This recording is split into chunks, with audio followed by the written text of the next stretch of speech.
ఈ వేసవి తెలుగు రాష్ట్రాలను హడలెత్తిస్తోంది. ఏప్రిల్ 2వ వారం నుంచే భానుడు నిప్పులు కురిపిస్తున్నాడు. దీంతో 40 డిగ్రీలకు పైగా ఉష్ణోగ్రతలు నమోదవుతున్నాయి. ప్రస్తుతం చాలా జిల్లాల్లో పగటి ఉష్ణోగ్రతలు 45 డిగ్రీల వరకు నమోదవుతున్నాయి. ఇక మే ప్రారంభం కావడంతో 45 డిగ్రీలు దాటే అవకాశం ఉందని వాతావరణ శాఖ అంచనా వేసింది.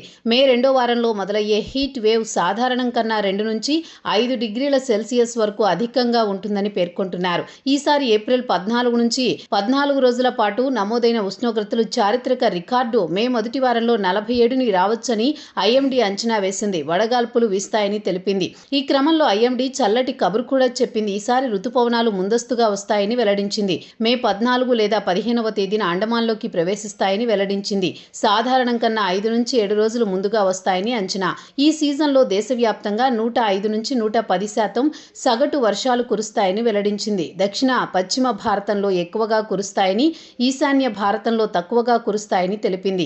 ఈసారి అధిక ఉష్ణోగ్రతల కారణంగా మొక్కలు చనిపోవడం, పశువుల మరణాలు పెరిగాయని తెలిపింది. 20 నుంచి 30% పంటలు ఎండిపోయాయని అంచనా వేసింది. అయితే ఈసారి మాన్సూన్ ముందుగా రావడం పంటలకు లాభమని తెలిపింది.